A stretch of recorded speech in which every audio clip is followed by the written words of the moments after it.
Okay, so let's just jump right into this. This is episode 2, and today's episode was inspired by something that I'm currently working on right now. Um, my fitness, my health and nutrition, and just prepare, I guess, overall preparing my body for round 2. So, for everyone that kind of has an idea of what's going on, and for those that don't, um, I had my cancer diagnosis in August. And when I was diagnosed with my cancer, I was told that I had liver cancer. It's called hepatocellular carcinoma. I was told that it was stage 4 and that my tumor had ruptured. Um, and had leakage everywhere as far as the blood cells go and everything. It was a huge cause for concern. Um, and because of that, they immediately set me up with an oncologist that told me some pretty scary words, I guess, at the beginning of all of this. My oncologist pretty much told me that my cancer was too large of a tumor and invading into too many different areas of my body, that it was a huge cause for concern as to how they would be able to shrink it. They said it was extremely vascular and they didn't think that it would be responsive to chemotherapy. And because it was impeding on so many different organs and intestines in my body, they were not like, they didn't want to leave it there because I was immobile. I wasn't able to stand up straight. I wasn't able to move my arms. It hurt to breathe. My whole upper body was compromised because of where my tumor was pushing into. So they basically told me that I needed to get a surgery immediately, and because that it ruptured, it made it more urgent. So, anyways, my oncologist basically tells me, we don't think your tumor is going to be responsive to chemo. It's urgent because it's leaking and spreading cancerous cells all over your body. We need to get you into surgery immediately. And I'm going to set you up with a surgeon, and you guys will discuss the details of it. And um, we're going to get you started right away. And she gave me this sense of, we got it all figured out. This is routine. It's normal. But at the same time, this is urgent, so we need to move fast. And I didn't really have a chance to process everything. For me, my number one thought was, finding out that I had cancer and being scheduled for surgery all within a 2-week time frame.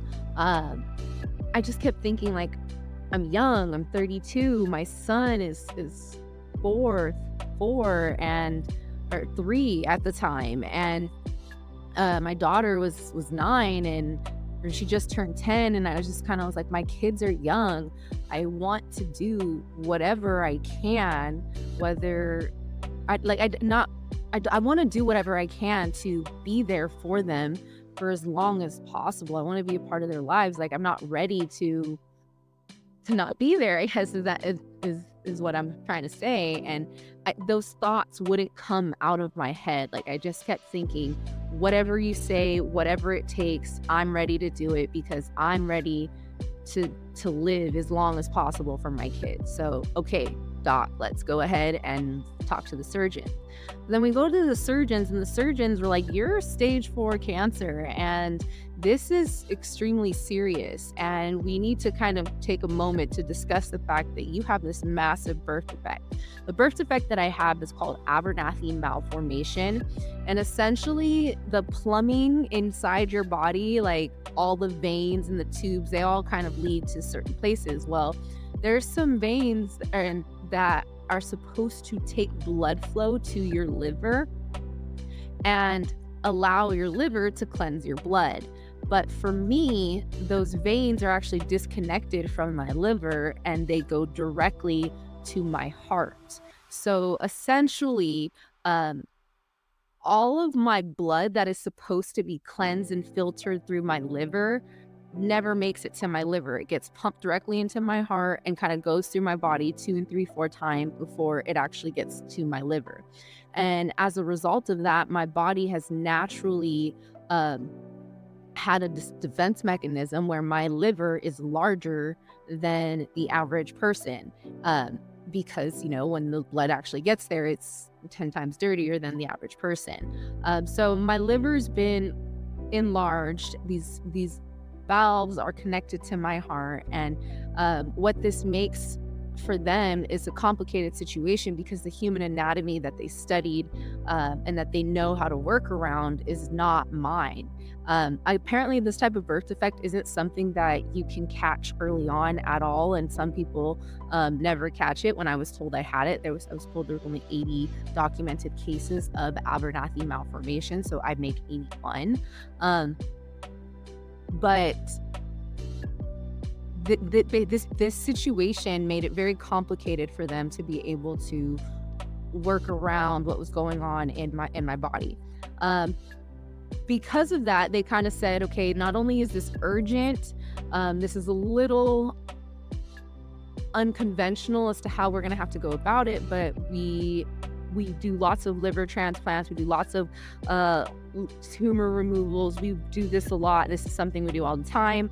So somehow they were still able to put this sense of fear inside of me and be able to tell me this is routine, this is normal, it's easy peasy, you're young, you're healthy, you're gonna recover fine. Once this is all done, it's gonna be smooth sailing from here.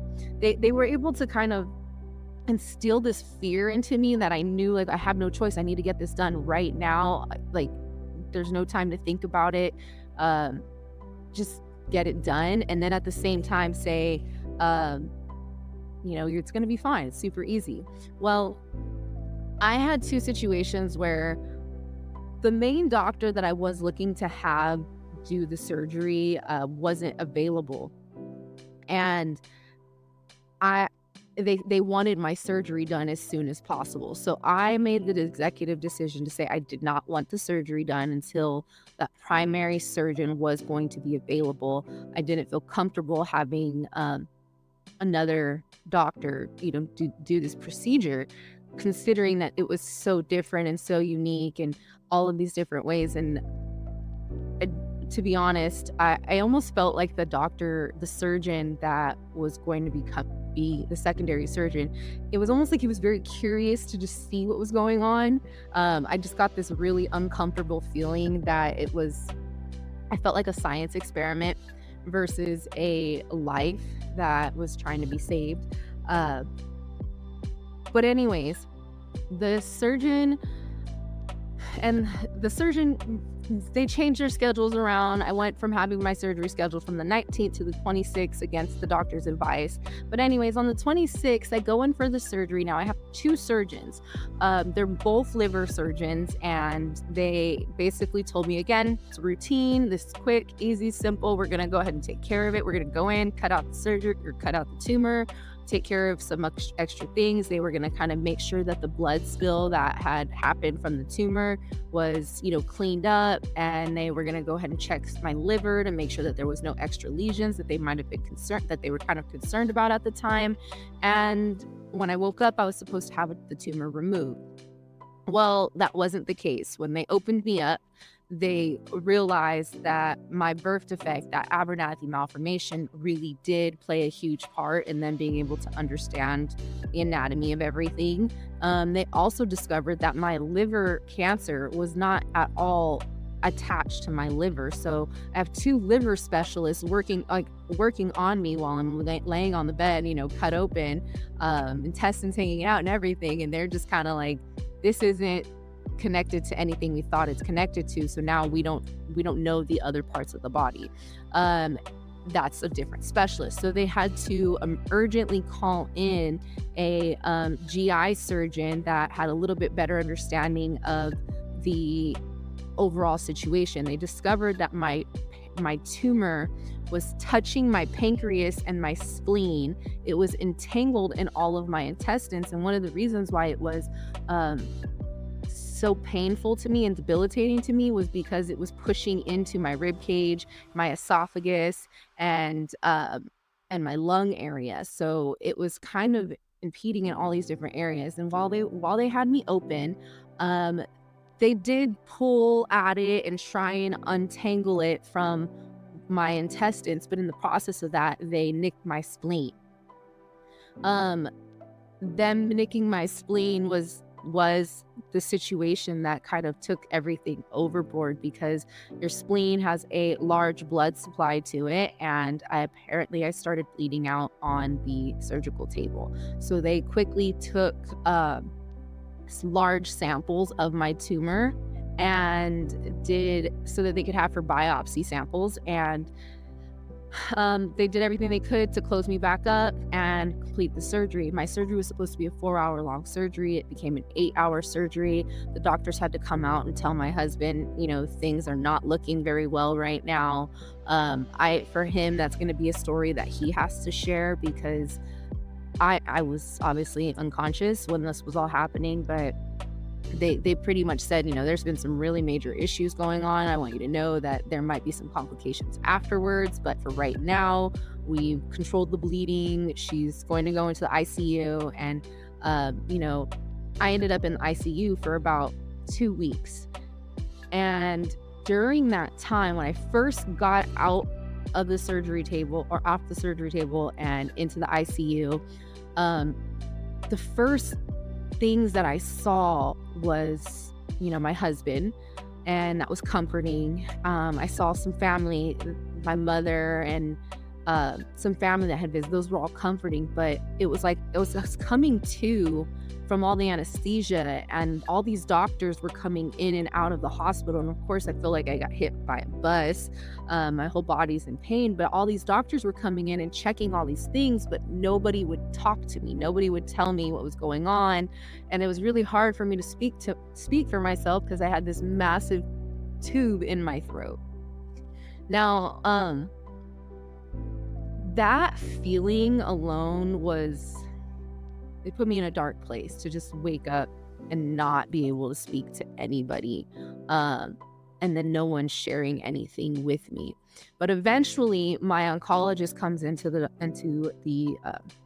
room, and she tells me, okay, so I want you to know, first things first, you still have your tumor inside of you. And that was shocking to me. And then she goes to follow up with, we can't give you any chemo right now. Your body needs to recover from the surgery. And we also can't give you any chemo because we thought you had liver cancer, and now we don't know what kind of cancer you do have. So that's an issue.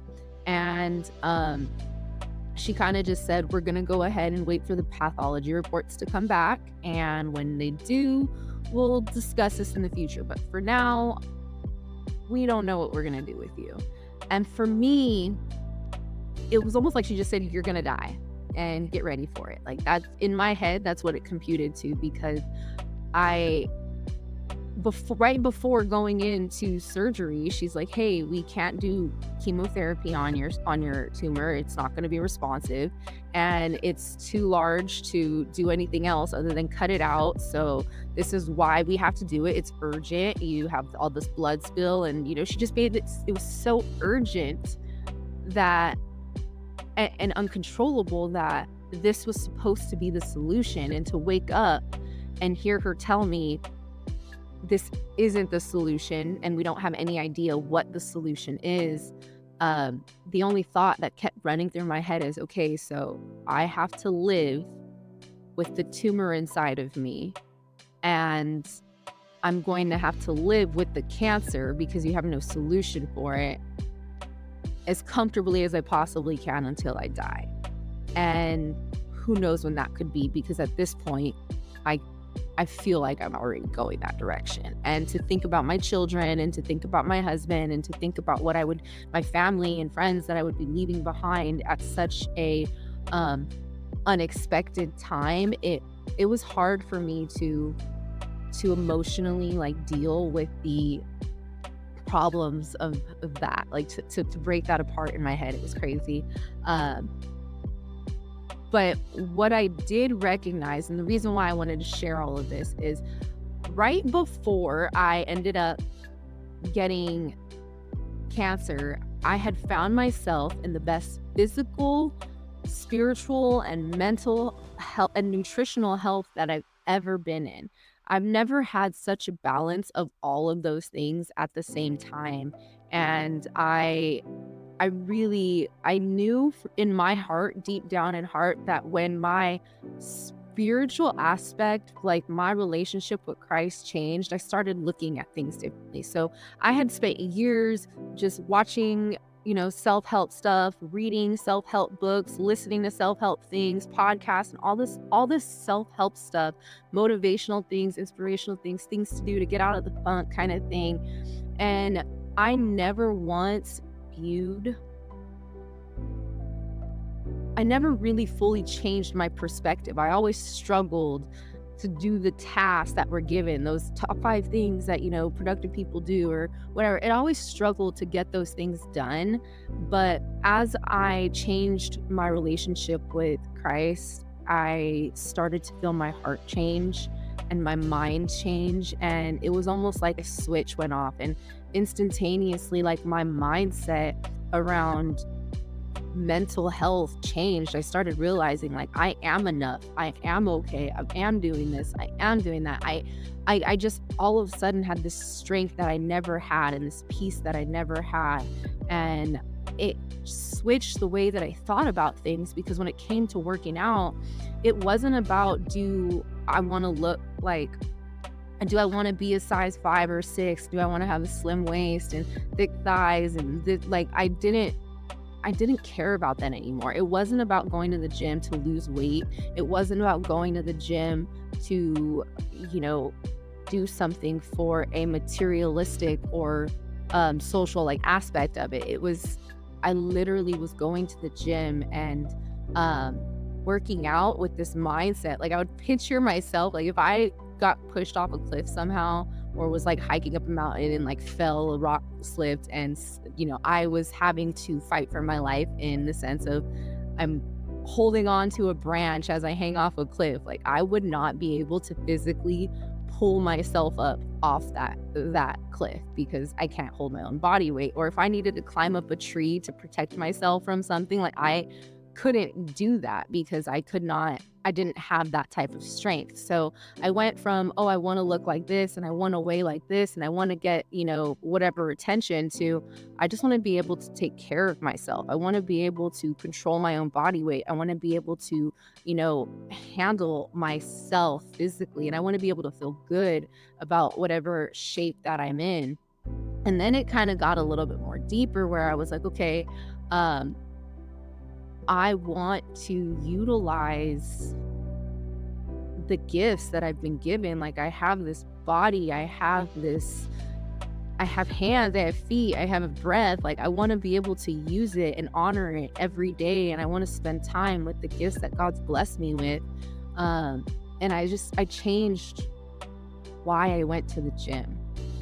And I found myself from being that person that would step on the scale like every other day and weighing and measuring myself and doing all those things, to I stopped stepping on the scale every day and started doing it like once every 2 months or so. And I would see change and progress. And then all of a sudden I would realize like I don't even need to step on the scale anymore. Like my clothes feel different. My body feels different. I feel stretched and limber, and I feel like I can move, and my energy was going. Like I just felt like there was this synergy about me that I was feeling good. And then it wasn't about building muscle and being like, a bodybuilder or anything, but I switched from I felt this synergy to, okay, now I need to build muscle, and now I need to prepare harder. Like now I'm going to work out harder. And the reason why I felt that was for some reason, it's not for some reason, but I just was put on my heart that I needed to prepare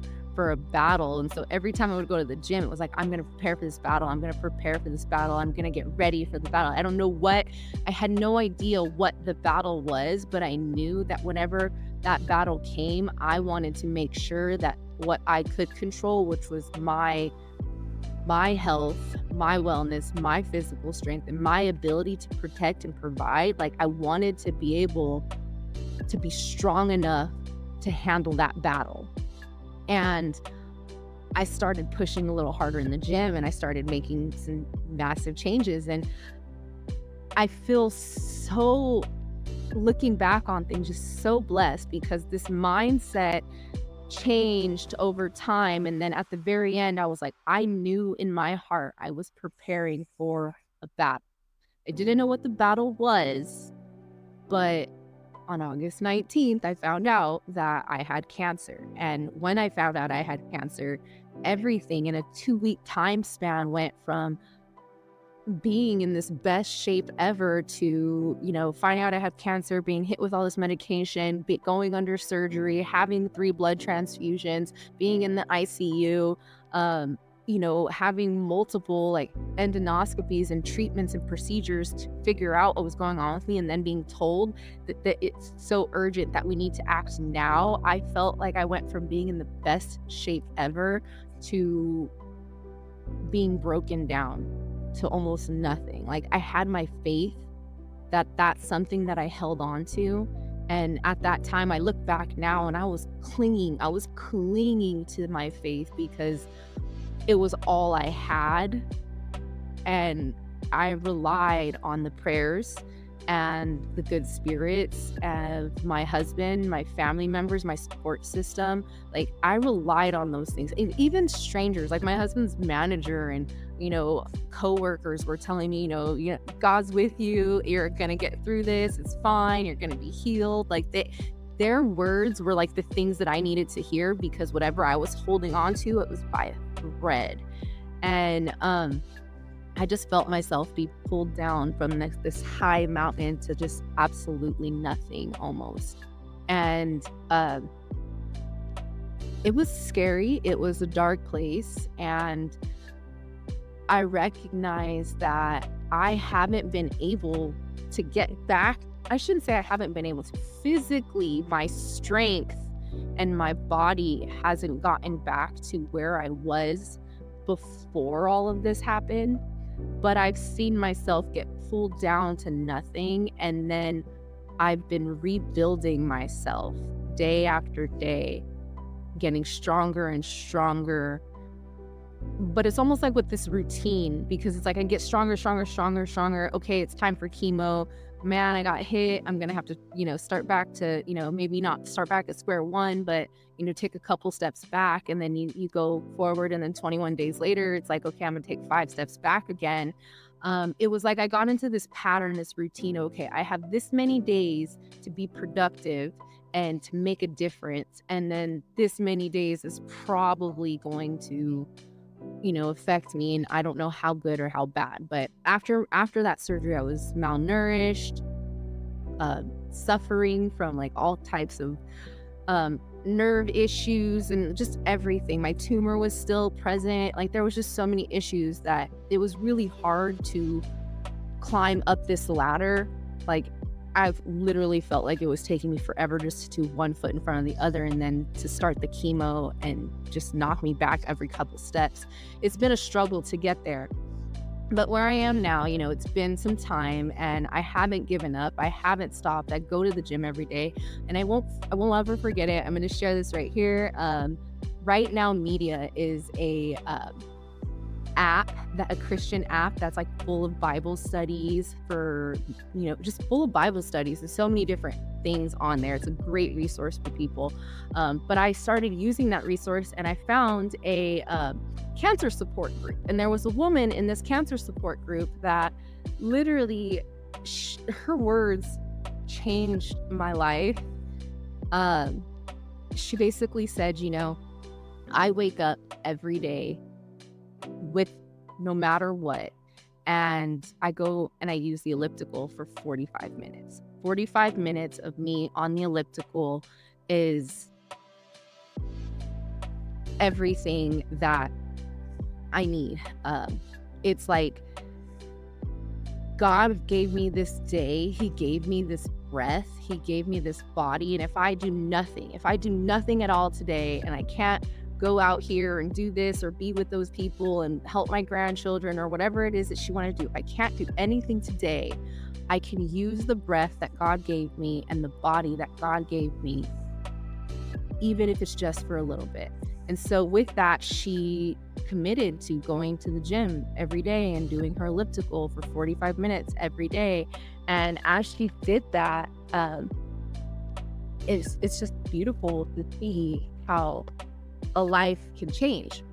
So I did that, and my life, my perspective on it, like, forever changed with my cancer journey, because every day I would wake up and I wouldn't feel like I could move and I wouldn't feel like I could do anything. And I would tell myself, if I can't do anything today, I'm going to walk. I'm going to walk for 45 minutes. So, or however long. I committed to 1 mile. That was my personal commitment. I was like, if I can't do anything, I'm going to walk 1 mile. And when I first got out of the hospital and I first started getting back into the gym, it took me 45 minutes to an hour to walk 1 mile. And over time, I started walking in 20 minutes and 30 minutes and 20 minutes. And then next thing you know, I'm going 2 miles. It wasn't so, I don't think I haven't been able to get myself up to a speed where I can go less than 20 minutes. I still have those restrictions, but now I have the endurance to actually handle more than a mile, because at the beginning I was dying after like a third into the mile. Like, I was literally like, I can't do this. Like, this is a struggle. So anyways, fast forward to today, I have been slowly building myself up. And I just discovered with my last chemo treatment, I did so many things all back to back. I had an endoscopy, a PET scan, a CAT scan, an MRI, and then I did my chemo. I did all of these things, and my doctor had basically pulled me at the beginning of all of this stuff. I'm at a new hospital now, MD Anderson Cancer Center, and they're amazing there. But now with my new doctor, he's like, okay, we're going to keep an eye on you, and we want to do surgery, but we don't believe that you're a good candidate right now. There's so many elements that just don't make it even plausible for you to be able to have the surgical removal of it.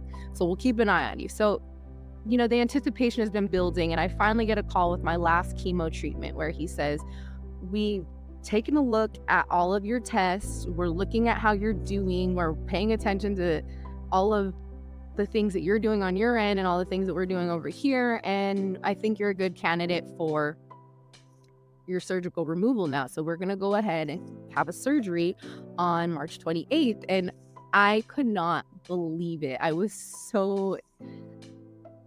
couldn't believe it, because they made it very clear to me, like, zero expectations.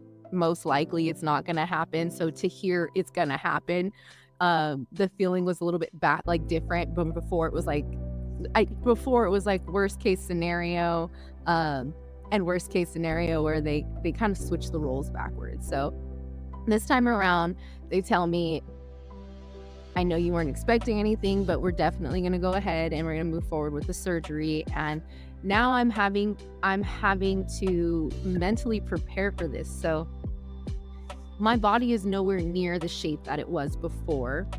But in about 45 days, from the day that I had found out, I was like, I have 45 days to do my absolute best to eat the way that I need to eat, think the way that I need to think, and build up my body and my muscle and my strength to physically be able to endure everything I'm about to go through all over again. I don't know what to expect. I don't know if I'm going to wake up again with the tumor still inside me because it wasn't what they thought it was going to be. I don't know if there's going to be some complications and I'm going to end up in the ICU again. There's just so many unknown things that I know that, just like before, I need to prepare myself for this battle that I'm about to have to endure with patience. So I'm doing everything I can physically right now and in all those ways to do my part to be able to recover and start the healing journey of this. I was also having to sit down with my family and have a conversation about it because we were talking, uh, we kind of got into this routine, like when everything would hit us like a ton of bricks and, mom has cancer and everything changed. I went from being able to care for my family to my husband was like primary care in every way. Uh, it was hard on everybody. And then all of a sudden there was a little sense of normalcy where it was like, okay, mom's getting chemo, she's going to be out for a little while, and after so long she has this window of time where it's mom's normal again, and she's working out and she's doing this and she's doing that, and then it would happen all over again, and there's this window of time of normalcy. And we kind of were getting used to that. And so I was kind of preparing the family and letting them know, like, that was what we got used to. And now with this next surgery, when I'm done, it's like going back to square one. I'm going to be on an operating table. I'm going to be in the hospital for a while. When I get out, I'm not going to be able to do any of these things. And, hopefully, we come out of this without the tumor inside of me anymore, and we can begin the healing process of recovering from my cancer. And instead of doing all of the work to get rid of it, we can start working on recovering and preventative care and things like that. And we can just start this healing journey in a different way where we didn't have that opportunity. We haven't had that opportunity the first time.